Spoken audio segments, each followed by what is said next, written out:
Bonjour à tous, je m'appelle Estelle Abou et je vous souhaite la bienvenue sur Réel. Avec ce podcast, je donne la parole à des personnalités qui ont un impact positif, réel, sur l'autre, l'économie, l'environnement ou les générations futures. Par leurs actions, leurs entreprises, leurs pensées, leurs œuvres ou leurs visions, ces hommes et ces femmes contribuent d'une manière ou d'une autre au monde de demain et à celui d'aujourd'hui. Si vous aimez le podcast et que vous voulez me soutenir dans ma démarche, la meilleure manière de le faire, c'est de vous abonner, de mettre 5 étoiles à l'épisode, de le commenter ou encore d'en parler autour de vous sur les réseaux sociaux et dans la vie réelle. Alors je vous souhaite une très bonne écoute et on y va. Dans cet épisode, on va parler prospective, ma passion. Essayer de décrypter l'actuel pour anticiper l'avenir. Il est déjà venu dans mon podcast, mais son plus récent ouvrage, À la recherche du lien social perdu, vivre et travailler ensemble au XXIe siècle, publié chez l'Harmattan, m'a donné envie de le réinviter. Il s'appelle Dominique Turc, il a vécu et travaillé pendant plusieurs années dans de nombreux pays. Il préside l'Institut Boussoun, un centre de recherche en stratégie et management. Docteur en sciences sociales et en management, il enseigne régulièrement à HEC, à l'ESCP, à l'INSEAD et à l'EDEC en France. Et il a également été directeur de marketing de Sony en France et enfin partner chez McKinsey, cabinet de conseil en stratégie notoirement connu. Avec lui cette fois, on aborde les questions suivantes. Pourquoi le lien social s'est-il perdu ? De nouvelles proximités et liens sociaux sont-ils en train d'émerger ? Y a-t-il des théories économiques qui permettent de croire à cet optimisme ? Qui va payer le coût de ces nouvelles proximités humaines ? Quelles implications en management et quel rôle joue l'entreprise dans tout ça ? C'est un épisode passionnant et j'espère que vous allez l'apprécier et mettre en pratique ces conseils plus qu'éclairés. Allez, j'arrête de parler et je laisse place à ma conversation avec Dominique Turc. Dominique Turc, merci beaucoup d'avoir accepté mon invitation dans mon podcast. Je suis ravie. Ça fait la deuxième fois, à vrai dire, que vous venez. Donc, je suis encore plus ravie. Vous avez récemment publié un ouvrage que j'ai sous les yeux qui s'appelle « À la recherche du lien social perdu, vivre et travailler ensemble au XXIe siècle ». C'est pourquoi je me suis dit que ça serait bien que vous reveniez dans mon podcast pour en parler. Effectivement, on avait déjà abordé un peu le sujet la dernière fois qu'on s'était vu, mais plutôt dans les grandes lignes. Donc je me suis dit que ça pourrait être l'occasion de se parler à nouveau de ce fameux lien social qui me tient à cœur et qui vous tient à cœur également. Mais voilà, sans plus tarder, est-ce que je peux vous demander, même si certains ont déjà écouté votre épisode précédent, qui a eu d'ailleurs un franc succès, est-ce que je peux vous demander de vous présenter en quelques mots ? Oui, d'abord, merci beaucoup pour l'invitation, Estelle. Ça me fait extrêmement plaisir d'être là et d'être là de nouveau. Effectivement, c'est un sujet qui, moi, me passionne depuis toujours. Alors, justement, en me présentant, moi, j'ai fait une école de commerce autrefois, et puis j'étais très intéressé justement par la partie humaine et gestion et management. Le management, c'est d'abord le management des hommes. Hein. Bon, et donc j'ai fait aussi un doctorat en sociologie des organisations pour comprendre comment fonctionnaient les organisations, comment fonctionnaient les hommes à l'intérieur d'une organisation. Et puis j'ai ensuite eu une carrière un peu hybride entre le monde académique, le monde administratif, le monde du conseil, le monde de l'entreprise, et des responsabilités plus ou moins élevées selon les étapes de la carrière, jusqu'à il y a une quinzaine d'années où j'ai décidé de me consacrer beaucoup plus à la partie recherche, compréhension de ce qui se passe dans la société, conseil évidemment, il faut bien vivre, et vraiment réflexion sur où on va, donc des dimensions de prospective. J'adore l'analyse, mais ce que j'ai vraiment développé depuis 10 à 15 ans, c'est où est-ce qu'on va avec ce qui est en train de se passer. Quels sont les éléments de prospective qu'on peut regarder. D'où mes différents ouvrages. Le précédent s'appelait le post-digital, le travailleur post-digital. Bon, on sait qu'est-ce qui allait arriver après le digital. Et là, c'est vraiment un ouvrage autour de qu'est-ce qui va arriver à nos liens sociaux, à notre façon d'être proche. Pour dire très très simplement, j'ai l'impression qu'on pourrait avoir une sorte de rébus chinois qui consisterait à dire dis-moi de qui tu es proche et de quoi tu es proche, je te dirai qui tu es. Et c'est en fait d'une précision extraordinaire. Quand on réfléchit soi-même de qui on est proche, de quoi on est proche, on s'aperçoit qu'on se définit énormément. Et je suis pas du tout sur un angle politique ici, hein. C'est pas de qui, sur un politique, je suis proche. C'est plutôt quelles sont mes proximités, par exemple, où est-ce que je vais faire mes courses, qu'est-ce que j'achète, est-ce que j'achète beaucoup de plastique ou pas de plastique, où est-ce que je passe mes vacances, de qui je me sens proche émotionnellement, est-ce que c'est la famille, est-ce que c'est des gens qui pensent un peu comme moi, dans quel groupe de travail est-ce que je suis, dans quel groupe de pensée, d'amis même, est-ce que je suis. Et en fait, on s'aperçoit que on définit nous-mêmes nos proximités, mais en même temps, elles nous définissent. C'est-à-dire qu'il y a une espèce d'aller-retour entre les choix que nous faisons pour nos proximités, et donc nos liens sociaux, évidemment, hein, et ce que nous sommes. Les proximités subies et les proximités choisies. Oui, alors il y en a quelques-unes qui sont subies, effectivement. Celles-là, on les apprécie pas toujours beaucoup, d'ailleurs, hein, mais et encore faut s'y faire, ça fait partie de la vie. Hein, bon. Et les proximités choisies, effectivement, c'est celles qui vont nous faire plaisir, qui vont nous rendre plus proches de la nature, plus proches des autres, etc. Ce qui est intéressant, en fait, la raison pour laquelle moi je suis arrivé aussi à ça à travers le monde du travail, c'est que l'un des endroits où se manifeste le plus le lien social, c'est dans l'entreprise. Alors, et quand je dis ça, je dis pas que le lien social de travail dans l'entreprise. On pourrait y revenir, surtout avec toute la crise du Covid et le télétravail, etc. C'est pas ça que je veux dire. Ce que je veux dire, c'est que dans l'entreprise, on croise des gens et des idées qui sont vraiment issus de plein de milieux différents, y compris des milieux avec lesquels normalement on n'est pas tellement en relation. Et donc l'entreprise, c'est une opportunité, on peut l'avoir comme une contrainte, hein, mais c'est aussi une opportunité de bâtir des ponts avec d'autres personnes. Et en fait, pour moi, la grande question aujourd'hui, c'est sommes-nous encore capables de construire les bons ponts? Est-ce qu'on est capable, chacun d'entre nous, hein, c'est vraiment une dimension très personnelle, c'est pas une dimension, ça devient une dimension collective, mais c'est d'abord une dimension personnelle. Sommes-nous capables de construire les bons ponts avec les bonnes personnes? On va y revenir tout à l'heure. Ouais. Excusez-moi, non mais autant garder un petit peu de suspense, mais la grande question, la première grande question qui m'est venue à l'esprit quand j'ai lu votre livre, c'était de savoir pourquoi ce fameux lien social s'est-il perdu au fond.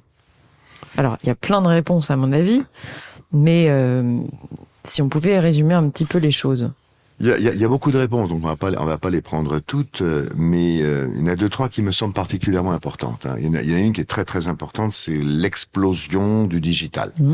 C'est-à-dire le fait qu'on a découvert cette technologie entre les années 70 et aujourd'hui, ça s'est surtout développé avec ce qu'on appelle le web 2.0, c'est-à-dire qui permettait vraiment d'avoir des échanges à travers le web, où on a pu automatiser un très grand nombre d'interactions, de liens sociaux, de relations, et en les automatisant, on les a anonymisés. Et on a supprimé l'intermédiaire, l'interlocuteur, puisque maintenant on peut réserver ses billets de train et faire des billets de théâtre et tout ce qu'on voudra, en faire un nombre de choses incroyables grâce à Internet et la digitalisation. Tant mieux, hein, on a gagné en coût de transaction, en temps de transaction, des temps considérables. Donc en soi c'est bon, mais le revers de la médaille, c'est qu'il y a des gens qu'on ne voit plus. Et d'ailleurs, l'OCDE a mis comme principale maladie la solitude. La solitude. Voilà. Donc c'est vraiment intéressant de se dire que le digital a eu un rôle important. Alors c'est pas le seul. Et j'ai pas envie non plus de casser du sucre sur le dos du digital qui nous rend énorme service tous les jours. Soyons objectifs. Hein. Il y a pas que du négatif. Hein. Il y en a un petit peu. Bon, mais il y a pas que ça. Alors quand même, restons une toute petite seconde là-dessus. Il y a du négatif quand l'individu souhaiterait avoir une relation autre que celle du digital. Bien sûr. Là, il y a de la frustration. Quand c'est de la frustration. Là, il y a un vrai problème. Il y a un problème de frustration. Et aujourd'hui, des sites internet vous proposent un chatbot qui souvent n'est qu'une intelligence artificielle. Donc, c'est pas une personne.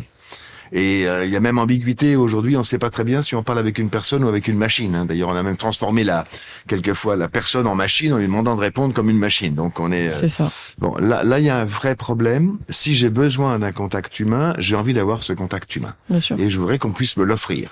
Ce qui va poser, évidemment, on en parlera probablement tout à l'heure, des questions financières. Parce que l'homme, ça coûte. Bon. Mais donc, le digital a eu d'énormes bénéfices, même s'il y a eu des côtés négatifs. Et notamment ce côté négatif de solitude. Il y a quand même pas que ça. Parmi les autres choses, il faut voir que la société de consommation, ça est assez ancienne, elle date de la fin de la Deuxième Guerre mondiale en gros, nous a amené à rechercher des économies un peu à tout prix, notamment au prix humain, pour acheter ou avoir des choses. On a préféré avoir que être avec les autres, pour faire un peu une caricature. Et on voit bien qu'il y a... alors il y a par exemple des trucs assez simples. Je vais chez Ikea acheter mes meubles, c'est moi qui les assemble, etc. J'ai des contacts avec pratiquement personne et effectivement, je fais des économies. J'ai un prix plus bas parce que je fais le boulot à la place de quelqu'un d'autre qui aurait pu l'installer chez moi. Bon, et on a ça à une très très très très grande échelle. On a besoin de moins de contacts humains parce qu'on prend moins de personnes à domicile, comme c'était le cas avant la Deuxième Guerre mondiale, par exemple. Et aujourd'hui, on est heureusement en train d'essayer de réinventer le travail à domicile, l'assistance à domicile, etc., par des aides fiscales principalement d'ailleurs. Mais ça suffisait pas. On a aussi cherché le prix le plus bas en allant dans des magasins, dans des hyper, etc., complètement déshumanisés, pour payer un tout petit peu moins cher. Vous voyez, tous ces exemples, en fait, ce qui est intéressant, c'est qu'on est en train de revenir dessus. L'hyper, il est en perte de vitesse aujourd'hui. On a envie de revenir vers son commerce de proximité. Et pas simplement parce qu'on veut pas prendre sa voiture. Il y a autre chose. Hein. Et les marchés, dans toutes les villes de France, on rouvre des marchés aujourd'hui. Donc, au lieu d'aller à l'hyper, qui était à 10 km en dehors de la ville, on va au marché qui est en centre-ville. Je sais qu'ils avaient leur importance pendant le Covid. Donc, les gens avaient un besoin d'avoir le marché ouvert. Absolument. Et il y a plein qui rouvrent. Hein. Plein de villes de France sont en train de rouvrir des marchés. C'est génial. Parce que quand on va au marché, on a une vraie vie sociale. On discute, on s'engueule avec les vendeurs quand c'est trop cher. Qu'importe. On a une vraie vie sociale. En même temps, on a l'impression de faire quelque chose d'écologique. Parce que parmi les proximités sur lesquelles je travaille, il y a celle avec la nature, avec la pureté écologique entre guillemets. Donc je veux moins de plastique. Quand je vais au marché, on emballe mon jambon dans du papier, ou mes légumes ou mes fruits dans un sac en papier. Parce que même souvent, je peux les prendre directement dans mon sac. Donc on a dans le marché en fait une espèce de symbole de ce qui est en train de se passer aujourd'hui. Vie sociale, rencontre avec les autres, conversation anodine, conversation fatigue. La conversation fatigue, c'est celle qui sert à rien. Hein. Mais qui sont le sel de notre vie.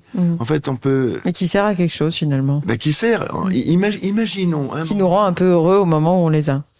Oui, et puis un vrai échange social. Imaginons que... Bon, aujourd'hui, on n'arrête pas de se demander comment ça va, il fait froid, il fait beau... Mais c'est techniquement inutile. On s'en fiche, en plus souvent on demande aux gens comment ça va, alors qu'on s'en fiche complètement comment ils vont. Mais c'est pas vrai. C'est pas vrai. Ces échanges fatiques avec eux sont des échanges qui nous montrent qu'on est vivant, qu'on est en train d'interagir. Je me vois pas demander à un chatbot sur un site internet comment ça va aujourd'hui.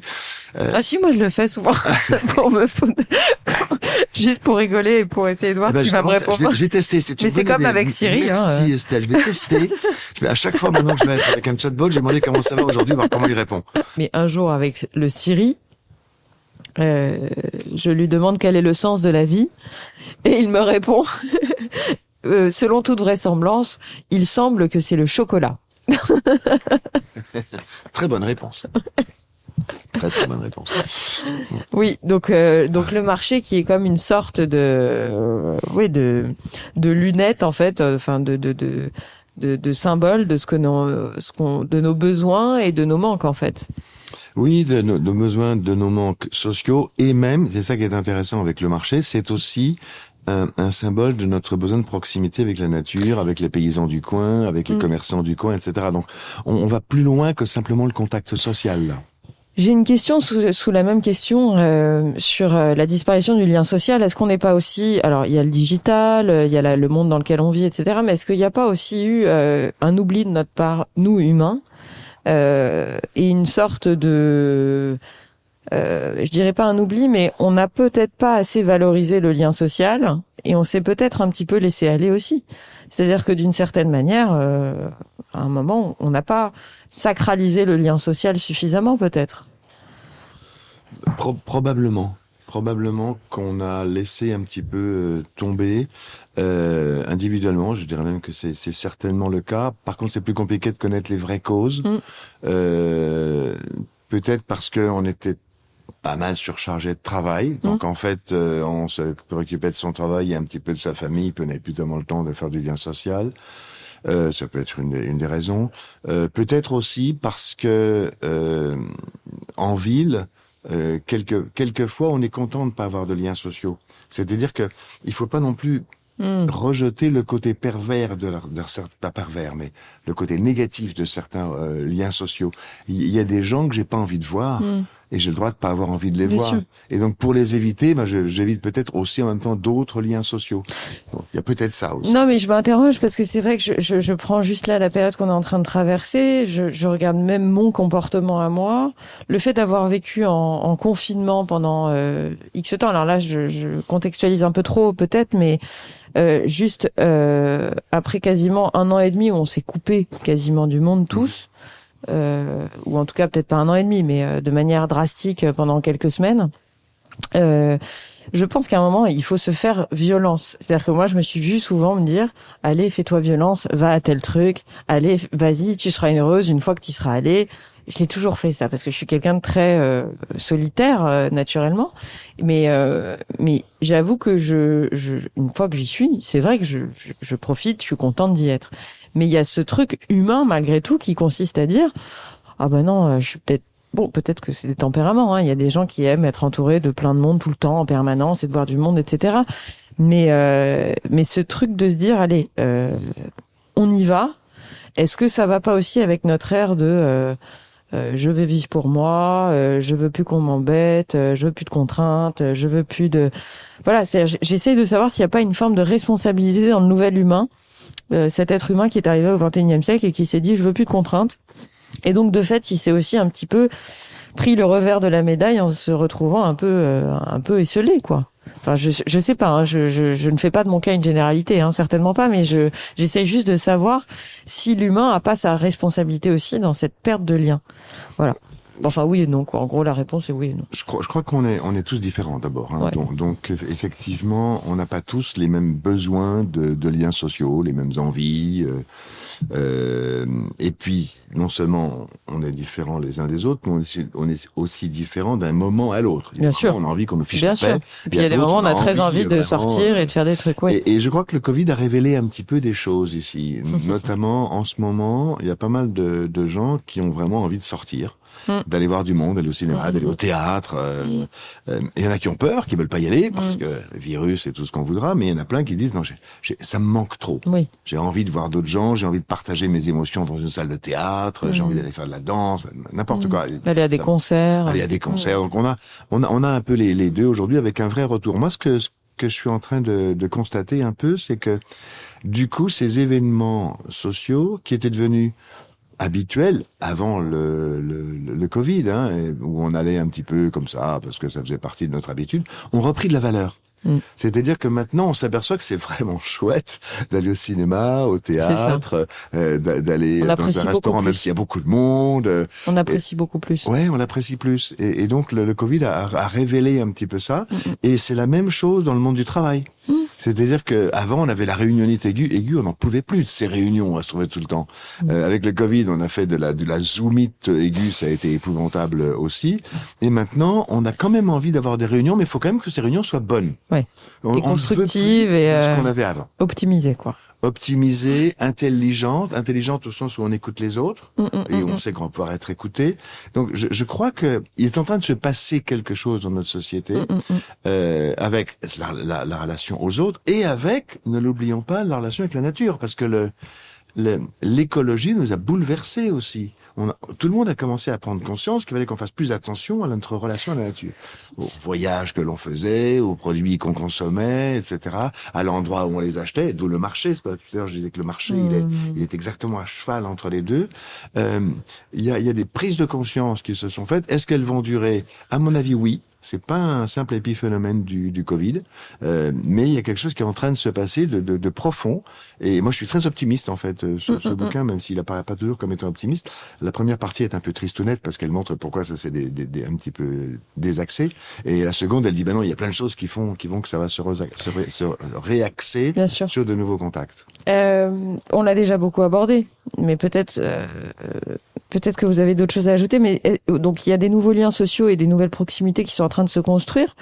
On en a parlé. L'écologie, enfin, on se sent plus proche de la nature, plus proche également de soi. C'est-à-dire que les gens se sentent plus proches d'eux-mêmes, tout simplement, avec des quêtes de bien-être, des quêtes des quêtes philosophiques, des quêtes psychologiques, etc. Donc, c'est des nouvelles proximités aussi, des nouveaux liens sociaux. Honnêtement, les nouveaux liens sociaux, là, je sèche un peu. Je sais pas. Je vous cache pas que j'ai un peu de mal à comprendre dans le sens où moi je sens une société très fracturée, très communautariste, très binaire, très voilà. Donc j'ai un peu de mal à me projeter sur des nouveaux liens sociaux aujourd'hui. Alors je me trompe certainement. Non, mais c'est pas simple et c'est pas gagné. Je vais pas D'abord, vous avez soulevé la question du lien avec soi-même, qui me semble extrêmement important, parce qu'effectivement, ça aussi, c'est un lien qu'on est en train de retrouver. Je ne sais pas s'il est venu de l'écologie ou s'il est venu tout seul, mais on a besoin de faire plus de sport. Le Covid l'a aussi montré. On a besoin de plus de méditation. Regardez, le succès des apps de méditation, c'est extraordinaire.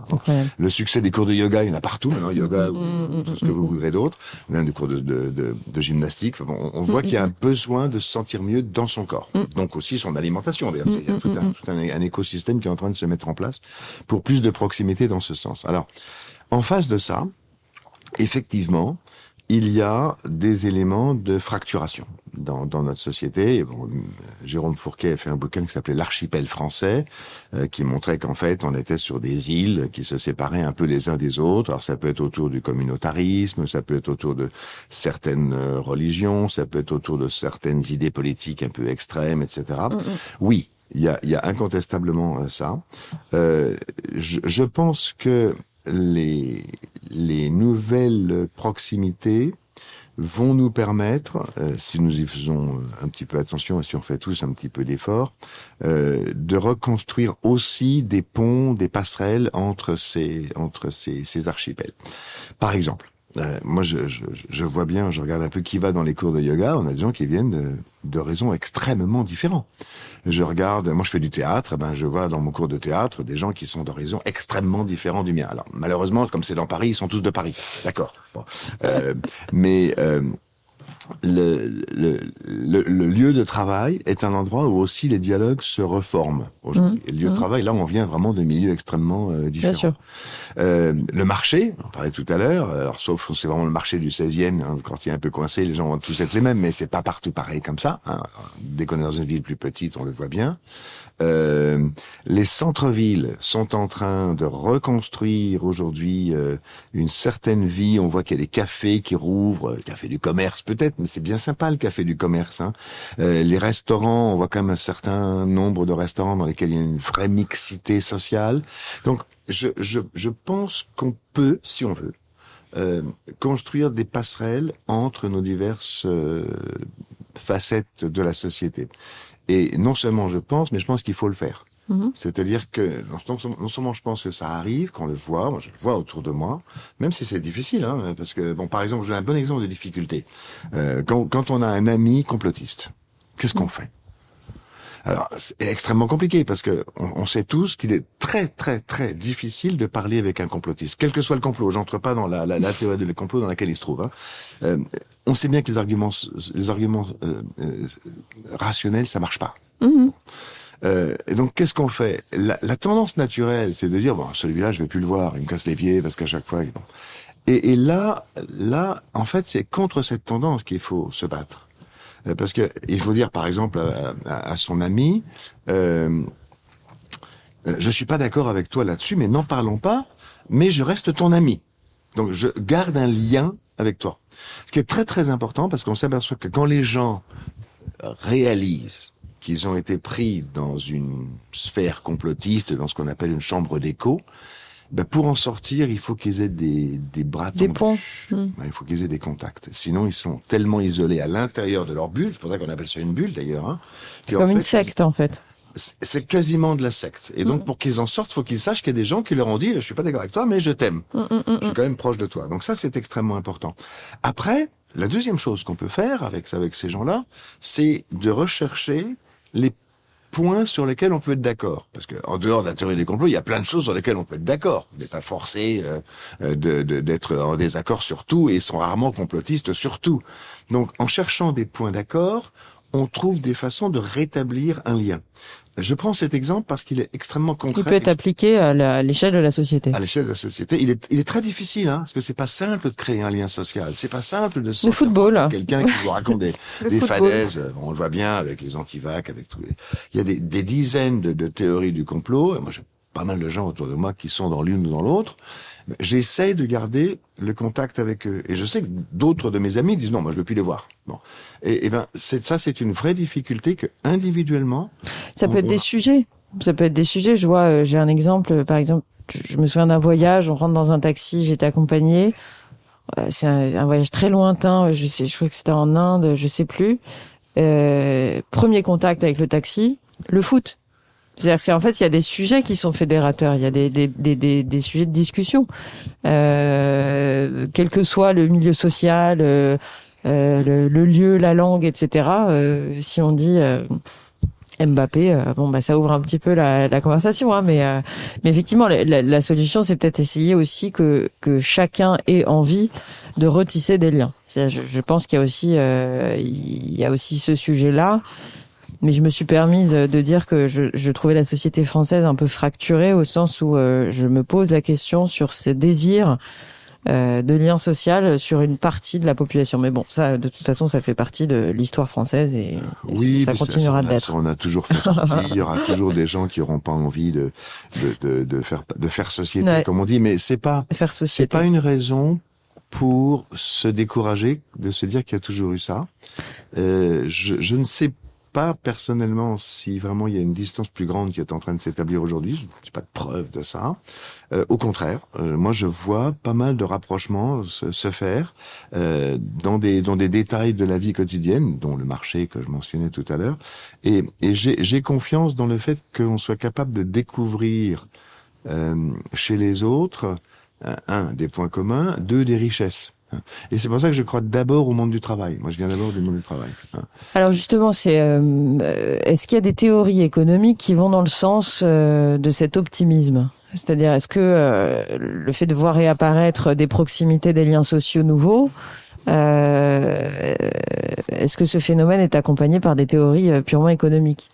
Oui, alors ça c'est un point très intéressant parce que effectivement, il y a un grand nombre de théories économiques qui sont en train de se développer autour du lien social, autour des proximités, pour montrer qu'elles ont pris une importance qu'elles n'avaient pas avant. Alors, ce qui est intéressant, c'est que ce sont des théories qui sont assez anciennes, mais qui, pour diverses raisons, étaient soit considérées comme un petit peu fantaisistes, soit science-fictionnesques. Alors, prenons par exemple tout ce qui est l'économie du recyclage, l'économie de la ville du quart d'heure. L'économie de la ville du quart d'heure, c'est de dire que la ville, en fait, peut se réorganiser avec des distances maximum d'un quart d'heure pour faire tout ce qu'on a à faire. Bon, il y a toute une théorie autour de ça qui tient bien la route. Intéressant. Je vais creuser parce que j'étais pas au courant. On réorganise des villes entières aujourd'hui en se disant, tiens, et si on réduisait nos grands temps de transport pour être plus proches les uns des autres et finalement gaspiller moins, etc. Et l'économie du recyclage, c'est un peu la même chose. Elle est en train de prendre un essor extraordinaire aujourd'hui, puisque même les grandes marques de luxe sont en train de mettre en place des systèmes pour qu'on leur rapporte les vêtements ou les objets pour qu'ils puissent les recycler ou les revendre. Ah bon, le luxe fait ça maintenant ? Les marques de luxe, de plus en plus, qui fait ça ? Tout à fait. Je savais pas, justement. Moi, je réclamais, parce que j'attendais que le luxe s'y mette, parce que j'avais vu que le second marché, on va dire, des marques un peu plus abordables, commencé à le faire. Mais justement, je me demandais quand est-ce que le luxe allait se mettre au truc. Je te donnerai des marques tout à l'heure parce que je les ai pas à l'esprit tout de suite. Ok, pas de problème. Mais donc il y a ça qui est en train de se mettre en place. Il y a toute l'économie autour de ce qu'on appelle le cycle de vie du produit. C'est-à-dire, en fait, ce qu'on appelle aussi l'économie circulaire. Hein. Oui, bien sûr. L'économie circulaire, c'est un peu simple. Comme le cycle de vie du produit, ça va plus loin. L'économie circulaire, c'est de se dire comment est-ce que des déchets peuvent devenir la matière première d'une autre partie de l'industrie, etc. Donc, c'est du recyclage à une autre échelle. Ça fonctionne extrêmement bien aujourd'hui. Les vraies théories qui sont en train de se construire là-dessus. Il y a l'économie du cycle de vie du produit. C'est toute une théorie économique qui essaye de comprendre comment un produit consomme, notamment et produit du CO2 et consomme des matières premières, d'un bout à l'autre de sa chaîne de vie, donc depuis sa conception jusqu'à son recyclage, justement. Et là, c'était des choses sur lesquelles on regardait un petit peu marginalement. Aujourd'hui, on est très sérieux là-dessus. On a une théorie très très intéressante, et après je m'arrêterai là-dessus parce que sinon on en parle pendant des heures, on a beaucoup de théories. Ce qu'on appelle la théorie du donut. C'est une économiste anglaise qui a inventé cette théorie, qui est une très bonne économiste d'Oxford, donc c'est pas rien, qui montre bien comment l'activité économique se situe entre deux extrêmes. Une extrémité sociale, on ne peut pas, c'est comme un donut, hein, au centre il y a le social, il faut qu'on respecte le social, et à l'extérieur il y a l'environnement, il faut qu'on respecte l'environnement.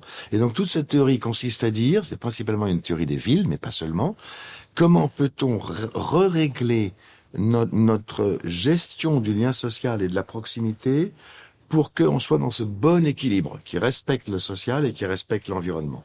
Et bon, elle conseille pas mal de grandes villes aujourd'hui dans ce sujet. Je regarderai. Donc on a plein alors j'en mentionne pas mal dans mon bouquin, mais ce qui est le plus intéressant, c'est pas tellement ce qui est beaucoup de théories, il y a toujours eu beaucoup de théories, c'est qu'elles entrent dans une phase où on les prend au sérieux. Et on se dit, tiens, ça peut valoir le coup d'y réfléchir. Il y en a une autre que je mentionne pas dans le livre, mais qui est intéressante parce qu'elle est en train vraiment de prendre beaucoup de place. C'est ce qu'on pourrait appeler la théorie de la sociétalisation du revenu. C'est un terme un peu compliqué, mais ça veut simplement dire que on est en train de s'interroger sur le fait que une partie de nos problèmes sociaux sont dus au fait que certains The United States Border Patrol has exciting and rewarding career opportunities with the nation's largest law enforcement organization. Earn great pay, outstanding federal benefits, and up to $20,000 in recruitment incentives. Learn more online at cbp.gov/career/USBP. Les métiers, notamment les métiers de proximité, ne sont pas assez rémunérés. D'accord ? On voit bien pour les infirmières, les éboueurs, enfin tout ce qu'on appelait la première ligne pendant le Covid. Et on s'aperçoit en même temps qu'on est en train de réfléchir au plus de moyens possibles pour augmenter ces revenus en les sociétalisant, c'est-à-dire en amenant un revenu supplémentaire. C'est l'indemnité pour l'inflation, c'est les primes pour l'énergie, c'est par exemple les avantages fiscaux pour les employés à domicile, etc., etc. Autrement dit, une partie du revenu de la personne va être payée par l'ensemble de la société. Et ça, alors on peut aller jusqu'à la théorie du revenu universel, hein, qui est une théorie qui était loufoque il y a 10 ou 20 ans, qu'on commence à regarder de plus en plus sérieusement dans pas mal d'endroits. Mais ce qui est intéressant dans toutes ces théories sur le revenu et sa sociétalisation, c'est de se dire, on reconnaît collectivement qu'un certain nombre de jobs sont pas assez payés, alors qu'on en a besoin sur le plan de nos proximités et de nos liens sociaux. Donc, comment pouvoir les remettre en place en permettant d'augmenter le revenu de ces personnes-là, sans augmenter trop le coût que ça représente pour ceux qui les utilisent directement. Donc là, on a vraiment quelque chose qui est en train de se passer. Ça rejoint la question suivante, en fait, que j'avais, c'était au sujet de ce lien social et de ces proximités nouvelles qui ont un coût. On l'a abordé même en tout début d'interview, mais donc qui paye? Donc là, c'est forcément un exemple où c'est la société qui prend en charge ces nouvelles proximités, ou en tout cas la valorisation de ces proximités.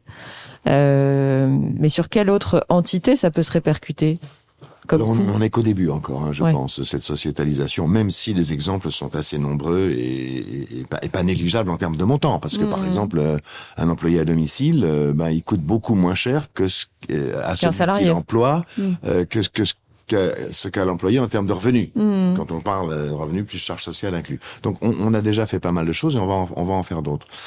Mais on peut pas imaginer que tout va passer par la sociétalisation. Ce serait un petit peu trop simple. Bon. Et donc se pose la question de à partir de quand l'individu, vous, moi, sommes prêts à payer pour un contact social. Bon. En fait, on s'aperçoit quand on regarde un petit peu qu'il y a déjà pas mal d'expériences qui se font dans ce domaine. c'est-à-dire choisir entre un interlocuteur humain et un chatbot, par exemple. Par exemple. Je suis prêt à payer 1 euro de plus pour parler avec un conseiller. Voilà. Alors en D'accord. fait, vous avez peut-être pas fait attention, mais vous le faites déjà. Quand vous appelez des call Bien sûr. centers, on vous dit, Cet appel est facturé ça va tant. coûter 35 centimes, 1 euro la minute, etc.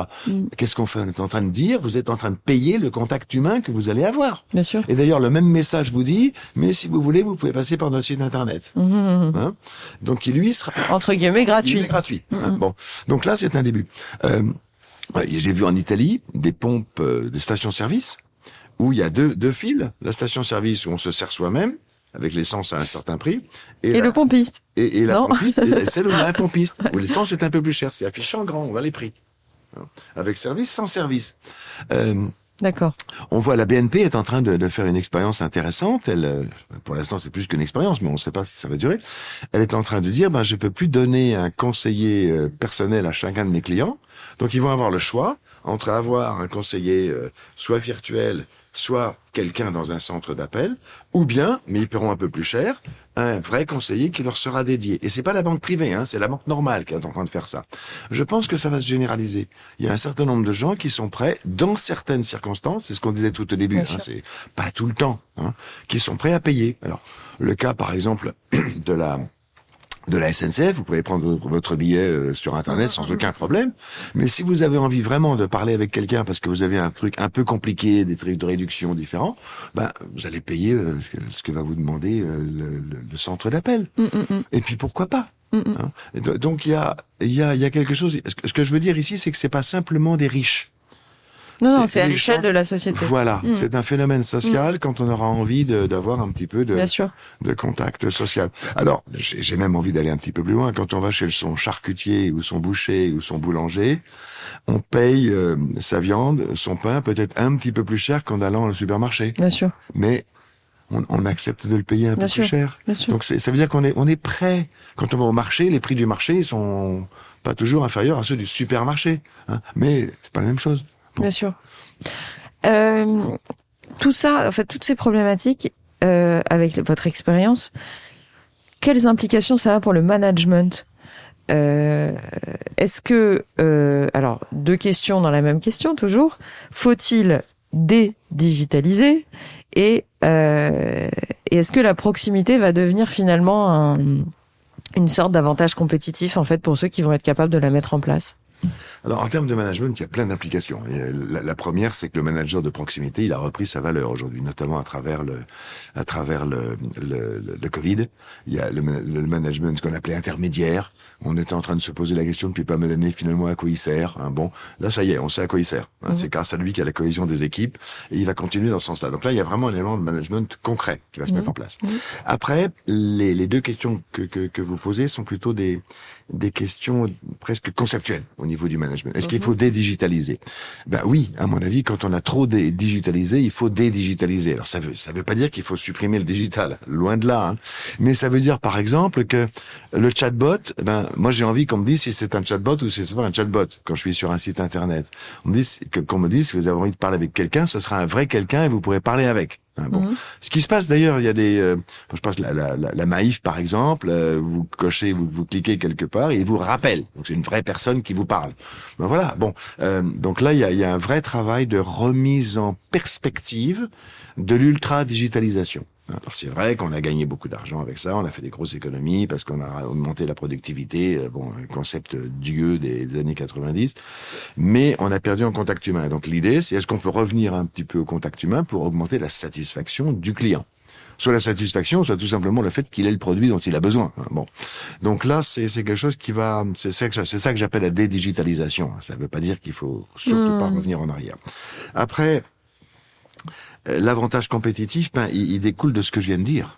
C'est-à-dire qu'une entreprise qui saura mettre au bon moment un bon contact avec le client, une sorte de service hybride, un avantage compétitif, incontestablement. Hein. Je reprends l'exemple de la Maïf. Moi, je vois en tant que compagnie d'assurance, c'est vrai qu'elle répond très vite.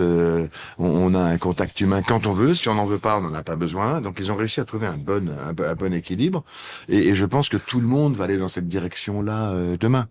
Après, les grosses entreprises, parce qu'ils ont les moyens, mais peut-être que les plus petites ou les plus modestes, c'est plus compliqué. Ça dépend du volume d'affaires, ça dépend des marges qu'elles font, ça dépend des marges qu'elles ont envie d'avoir. Donc ça dépend de beaucoup de choses. Mais si on veut des clients demain et que dans le besoin du client, il y a de l'humain, il va falloir lui en donner. Sinon, c'est de la concurrence qui va prendre. C'est ça que je veux dire quand je dis avantage compétitif. Bien sûr, bien sûr. On ne pourra pas exister sans avoir ce genre de choses. Quand il y a concurrence, il y aura aussi concurrence par le contact humain, je crois. Donc le rôle de l'entreprise dans la fabrication des ponts qu'on a évoqué tout à l'heure, il devient fondamental du coup. Enfin, on l'a même carrément abordé en se disant que l'entreprise était aussi un vecteur de lien social au sens où on se retrouve avec des gens qui n'ont rien à voir avec nous ou qui viennent pas du même environnement. Mais après, là, la question c'est plus de savoir qu'est-ce que l'entreprise doit faire en plus que d'être entreprise en fait. Quelle est la démarche qu'elle doit avoir pour créer des ponts? Parce que être une entreprise uniquement et attendre que ça se passe, c'est peut-être pas forcément ce qu'on attend d'elle. L'entreprise, surtout depuis la loi Pacte, elle a une vraie responsabilité sociale et environnementale. C'est ça. Donc, il faut quand même qu'elle songe, et elle le fait. Hein. Toutes les entreprises que je regarde aujourd'hui, elles le font. Elles s'interrogent vraiment sur la façon ça se sent. d'avoir une vraie responsabilité sociale et environnementale. C'était du papier glacé il y a encore 10 ans, c'est de moins en moins aujourd'hui. Mais tout comme à l'époque, la loi qui consistait à faire entrer plus de femmes dans des conseils d'administration. Tout à fait. Dans un premier temps. Il y a eu un virage. Voilà. Aujourd'hui, on y est. Alors, d'aucuns diront on n'est pas encore assez loin. Évidemment. C'était la loi Zimmermann à laquelle je pensais. Oui. Mais bon, alors, c'est pas encore réglé, mais on a fait des progrès et on va continuer à faire des progrès. Et l'entreprise est de plus en plus sensible à son impact social et environnemental. Qu'est-ce que ça veut dire? Ça veut dire qu'à l'intérieur de son propre management, elle doit être capable, et elle le faisait déjà, elle va le faire de mieux en mieux, d'établir des ponts, des passerelles entre des individus qui viennent d'horizons différents, y compris quand ils sont en télétravail. C'est là où ça devient intéressant. Excusez-moi, je vous coupe, mais moi, il y a quelque chose qui me perturbe et j'en parle quasiment, pas quotidiennement, mais presque, en fait. Après, il y a un pont générationnel aussi. C'est-à-dire que, quand on est un manager, je sais pas, moi, imaginons, voilà, j'ai moins de 40 ans, je suis encore dans la trentaine, je vais avoir à manager une personne qui a 20 ans, ou 21 ans, 22 ans. Elle a pas du tout la même vision des choses que moi, heureusement, mais parfois je ne les comprends pas. C'est-à-dire que je me suis retrouvée dans des cas de figure, pas moi, mais en tout cas des gens qui m'en ont parlé, où ces personnes-là en entretien veulent changer le monde, veulent avoir un impact positif, veulent avoir une entreprise, veulent collaborer dans une entreprise responsable, veulent être partie d'un tout positif, etc. Donc on a le sentiment que vraiment ils vont nous apprendre des choses. Et il s'avère que quand ils sont dans des open space avec 25 personnes en plein feu, tout le monde est charrette, comme on dit, tout le monde est débordé. Et puis cette petite personne va être dans son coin, en train de travailler sur un petit projet personnel ou en train de faire un truc, sans même demander si elle peut apporter son aide à la personne qui est à côté. Donc je pense qu'il y a un sujet à la fois un peu métaphysique comme ça, enfin pas métaphysique, mais j'arrive pas à faire, comment dire, le lien, en l'occurrence, ou à transcrire toutes ces bonnes volontés dans la réalité de l'entreprise. C'est-à-dire qu'il y a un moment où c'est les ponts, je suis d'accord, et c'est très important de les créer pour créer de la diversité, mais il y a un pont générationnel, moi, qui me perturbe beaucoup, où j'avais déjà ce sentiment-là à l'époque, où quand on est plutôt d'une formation qui n'est pas ingénieur, on a du mal à se parler avec des ingénieurs parce qu'on parle pas la même langue et qu'ils ne comprennent pas forcément sur plein de sujets. Et moi, je ne les comprends pas sur d'autres. Mais là, je trouve qu'il y a il y a une fracture en fait qui est aussi en train de s'opérer. Alors, je veux pas voir la société trop fracturée et plus qu'elle ne l'est, mais je trouve qu'il y a un vrai sujet de génération. Donc peut-être que toutes les générations du monde se sont posées ces questions. Peut-être que des personnes qui ont aujourd'hui 70 ans me voyaient moi-même comme une personne qu'ils n'arrivaient pas à capter. Mais je me souviens, en tout cas moi, j'avais des sujets, des préoccupations quand je suis arrivée dans le monde de l'entreprise. J'avais un sujet de respect de l'autorité, j'avais un sujet de bien faire mon travail, j'avais un sujet de ne pas trop remettre en question en permanence tout. Et je ne me sentais surtout pas dans l'envie ou dans la possibilité de donner des leçons ou voilà. Donc il y a un côté attention, je casse pas du tout du sucre sur la nouvelle génération parce qu'il y a des pépites et il y a des gens exceptionnels et je déteste les généralités dans un sens comme dans un autre. Bref, ma question est très longue, mais en gros, c'est que je me demande quel conseil on peut apporter à cette génération de managers qui a moins de 40 ans, on va dire, voilà, une petite quarantaine, quoi, et qui a à gérer des gens de 20 ans. Voilà, je trouve que c'est un vrai sujet. Non, m'en parlez pas, ma brave dame. Les jeunes ne sont plus ce qu'ils étaient. Hein. Bon. Mais non, mais c'est pas. Je sais que je passe pour une vieille rombière quand je fais ça, mais et encore une fois, je comprends les jeunes de 20 ans, c'est pas le sujet, mais voilà. J'avais un peu long, une citation, je sais plus où je l'ai mise dans ma tête, de Platon qui disait la même chose sur les jeunes. Donc ça fait longtemps effectivement qu'on s'interroge sur les jeunes d'aujourd'hui ne sont plus ce qu'ils étaient de mon temps. C'est une bonne question, c'est pas la seule chose que moi je vois vraiment différente à travers les siècles, quand j'ai regardé un petit peu l'histoire de ça, c'est que les générations sont plus courtes.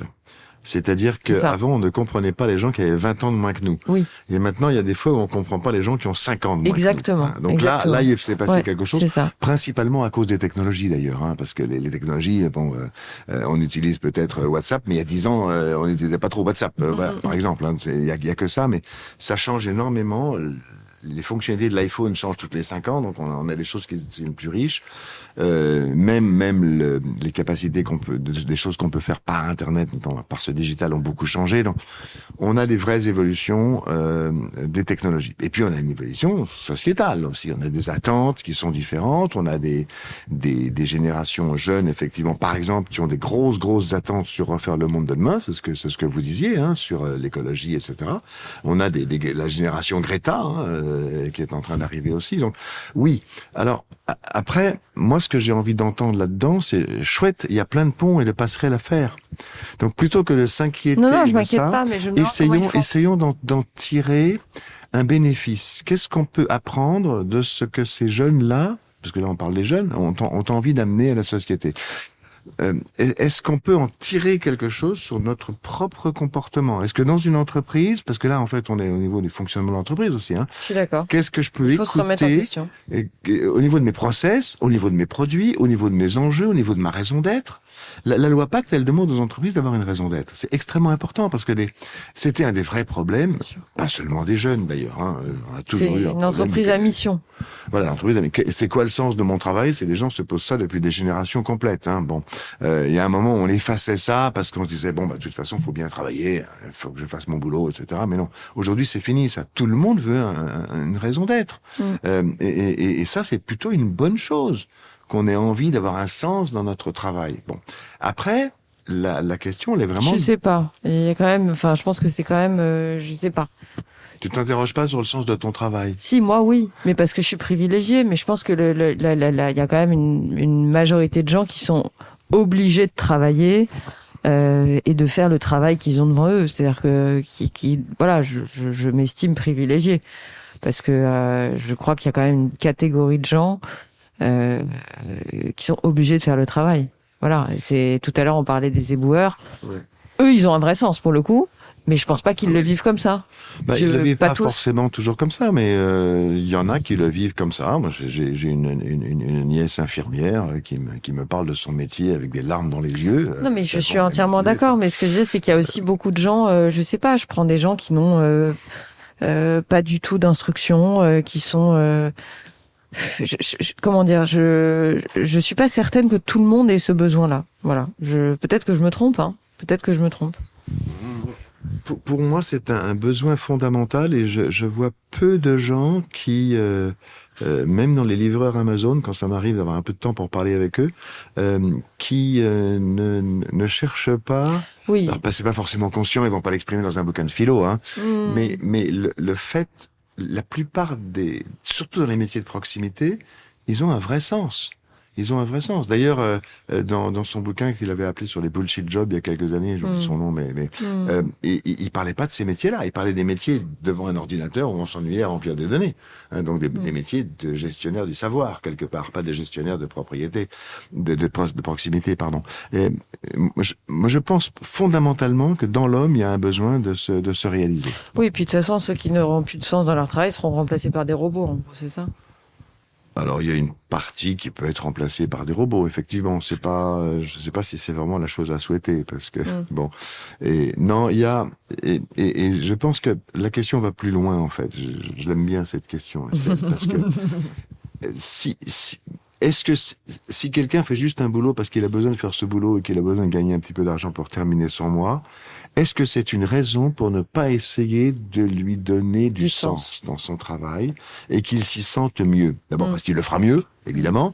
Il se sentira mieux, il aura une qualité de vie au travail qui sera meilleure.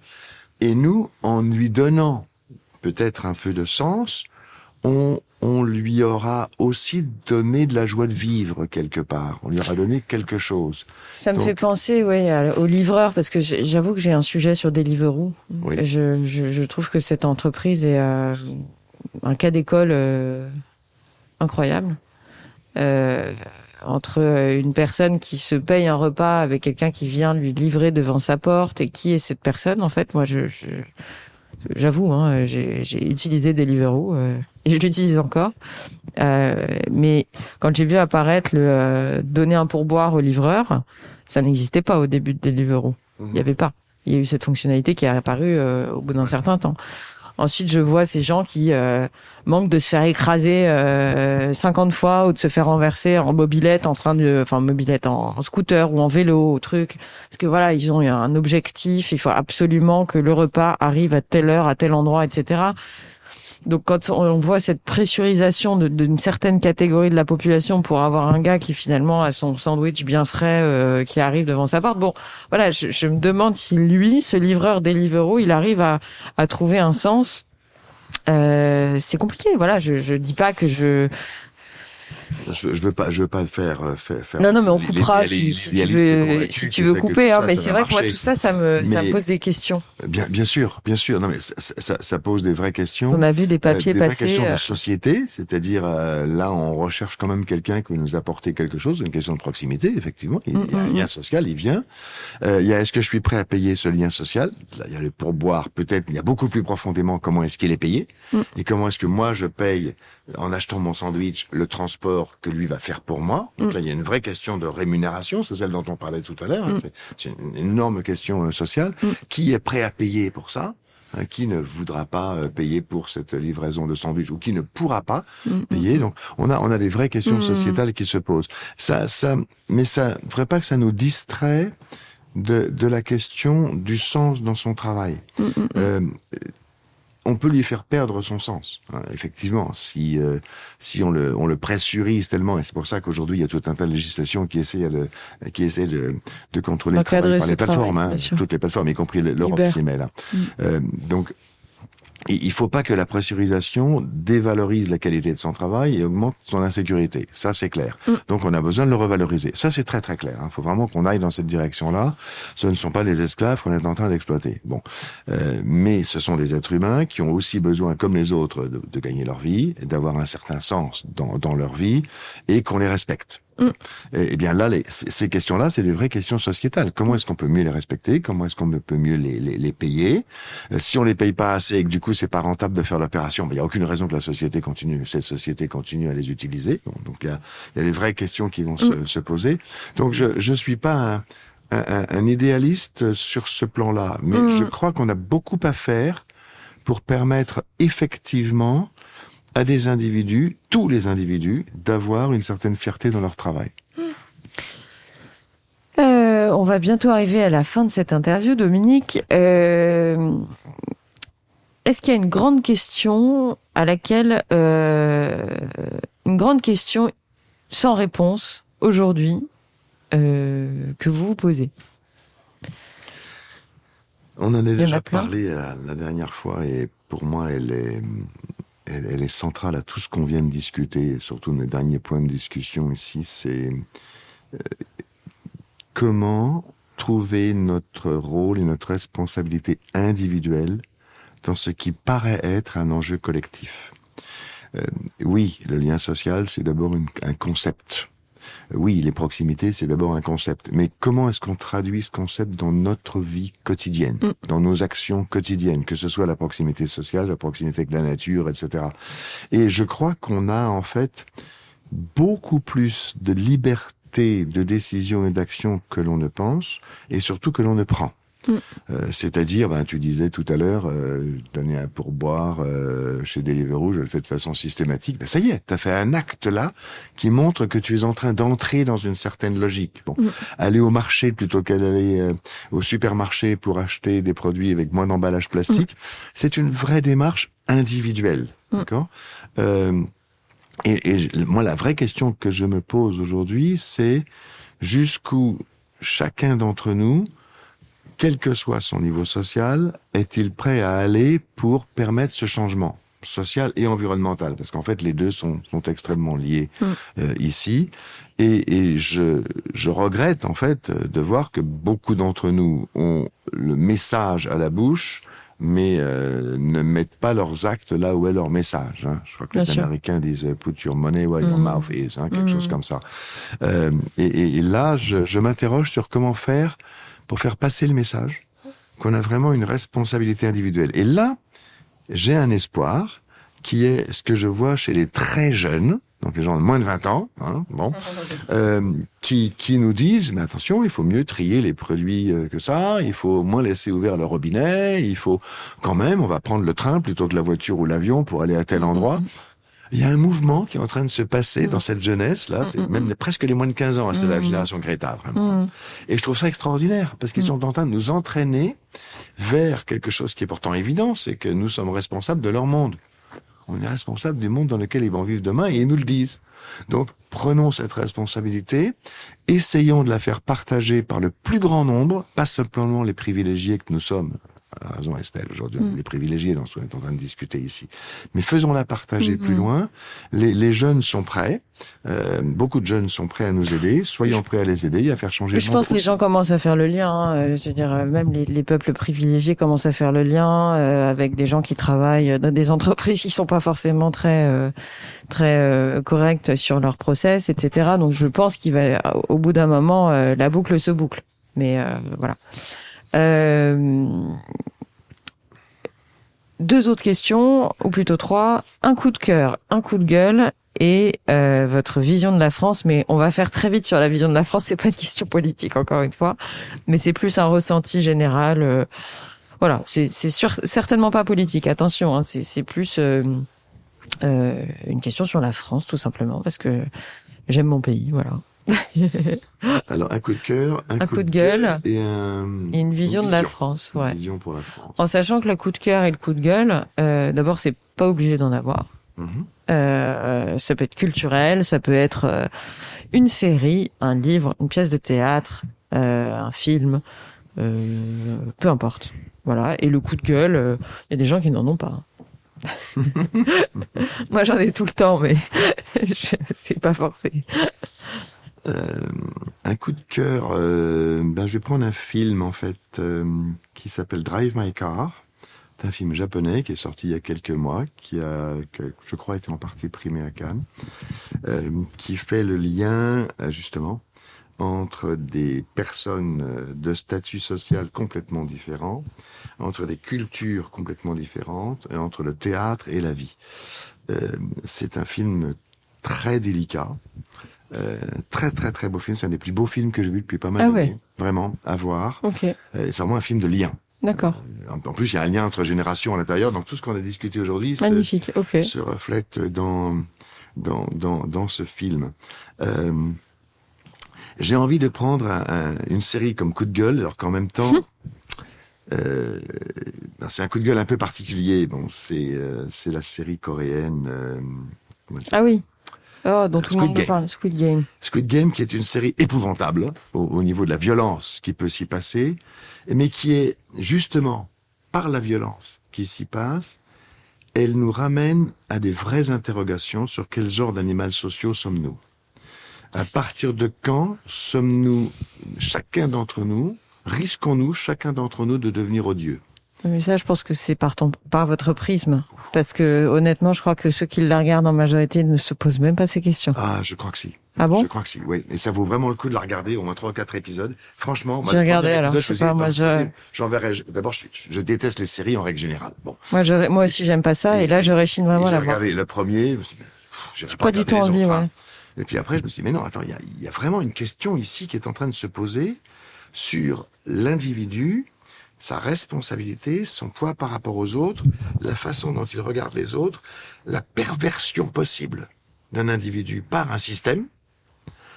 Et en fait, J'ai regardé, alors. c'est un coup de gueule, mais en même temps, je me dis, c'est une vraie interrogation sur nous-mêmes. Hein. Jusqu'où sommes-nous prêts à aller? Mon espoir, c'est de dire pas trop loin. En même temps, objectivement, quand on regarde en philosophie, et j'avais déjà mentionné la dernière fois les travaux d'Hannah Arendt, objectivement dire, moi, dans telle circonstance, j'aurais pas fait ça, j'aurais été un héros. C'est pas vrai. La plupart d'entre nous ne sommes pas des héros, et dans des circonstances dramatiques, on serait peut-être des lâches. Admettons-le. Bon, c'est pas facile à admettre. Hein, bon, et ben, ce que dit un peu cette série, c'est aussi ça. C'est la théorie du pauvre type. C'est la théorie du pauvre type, tout à fait, tout à fait. Hein, et bien, on s'aperçoit que dans cette série, justement, la théorie du pauvre type, elle est souvent là. Et il y a des gens que l'on croyait être il y a des inversions dans cette série, c'est intéressant. Des gens qu'on croyait être plutôt bien sont des monstres, se transforment en monstres. Mais c'est absolument... J'ai regardé. Et donc, ça, c'est un peu mon coup de gueule, mais qui est en même temps un coup de gueule qui dit attention à nous-mêmes. Attention à nous-mêmes. On sait pas bien, on pense qu'on est des gens bien. On pense tous qu'on est quelqu'un de bien. Non, pas forcément. Et puis, une vision pour la France... En fait, j'aime bien la question, mais j'ai beaucoup de mal à y répondre. Parce que, bon, j'aime beaucoup mon pays aussi. Je pense qu'il nous offre une diversité de situations extraordinaires. Et moi, je le regarde un peu comme un laboratoire, comme un endroit où on peut, si on veut, arriver à créer un nouveau mode de relations sociales, un nouveau mode de vivre ensemble. On n'a pas bien réussi jusqu'à présent. C'est pas parce qu'on n'a pas bien réussi qu'on peut pas le faire. Et je crois qu'on a un vrai enjeu et qu'on a les moyens. On a les moyens. Il faut beaucoup de courage. Parce qu'effectivement, vous dites que c'est pas une question politique, mais c'est une question politique, hein, par définition. Il va falloir mettre les moyens et accepter des changements assez importants, collectivement et individuellement, et l'écologie va nous aider d'ailleurs parce qu'on va être forcé à le faire. Je pense que moi j'aime les labos. Les labos, c'est des endroits où il y a plein de choses qui se confrontent les unes les autres. Et la France est un formidable laboratoire aujourd'hui à tout point de vue, principalement au niveau politique, parce que et au niveau économique bien sûr, hein, mais même au niveau politique. Quand je dis au niveau politique, que je suis pas en train de me positionner extrême droite, extrême gauche, c'est pas ça que je vois. Je prendrai un autre exemple en politique, qui est par exemple celui de notre relation à l'Algérie, qui est une relation extraordinairement complexe sur le plan historique, qui est une relation à l'intérieur de notre pays, avec des gens qui sont ici, qui habitent ici, qui sont nés français mais peut-être d'origine algérienne, il y a des Français qui étaient en Algérie, qui étaient des pieds noirs, qui sont encore là, qui sont des enfants de pieds noirs, etc. On a c'est ça que j'appelle la politique. C'est pas de savoir si je vais voter à droite ou à gauche, c'est comment est-ce qu'on peut, avec ce laboratoire de gens extrêmement différents les uns des autres, réussir à vivre mieux ensemble demain. Et à mon avis, c'est faisable. Vivre avec même. Plus que vivre ensemble. Vivre ensemble, oui, vivre ensemble, ça veut dire vivre ensemble. Vivre avec, c'est d'être un petit peu l'un à côté de l'autre. Enfin bon, on peut voir il y a des vraies questions. Pour moi, c'est ça, et je pense qu'on a une chance en France, une chance incroyable, d'avoir été justement un pays d'extraordinaire mélange. On n'est fait que de mélange. Il n'y a pas un français pur, ça n'existe pas. Et donc, ce mélange, faisons-en quelque chose. collectivement. Donc ça, oui, j'ai une vision assez positive ici, mais là, je suis peut-être un petit peu idéaliste, utopiste. Je reconnais. Dominique, merci beaucoup. J'étais ravie d'échanger avec vous. On rappelle votre livre, À la recherche du lien social perdu, vivre et travailler ensemble au XXIe siècle, aux éditions L'Harmattan. Merci beaucoup, Dominique. Merci beaucoup pour cette invitation, Estelle. C'était un grand plaisir. Si vous avez aimé cet épisode, n'oubliez pas de le partager, de mettre 5 étoiles sur iTunes ou encore d'en parler autour de vous sur les réseaux sociaux et dans la vie réelle. Et bien sûr, abonnez-vous au compte Instagram du podcast pour suivre son actualité et m'envoyer vos commentaires et suggestions d'invités. Je réponds à tous les messages. Merci à toutes et à tous d'être de plus en plus nombreux et nombreuses à écouter Réel et à très vite pour un prochain épisode. The U.S. Border Patrol has exciting and rewarding career opportunities with the nation's largest law enforcement organization. Earn great pay with outstanding federal benefits and up to $20,000 in recruitment incentives. Learn more online at cbp.gov/career/USBP.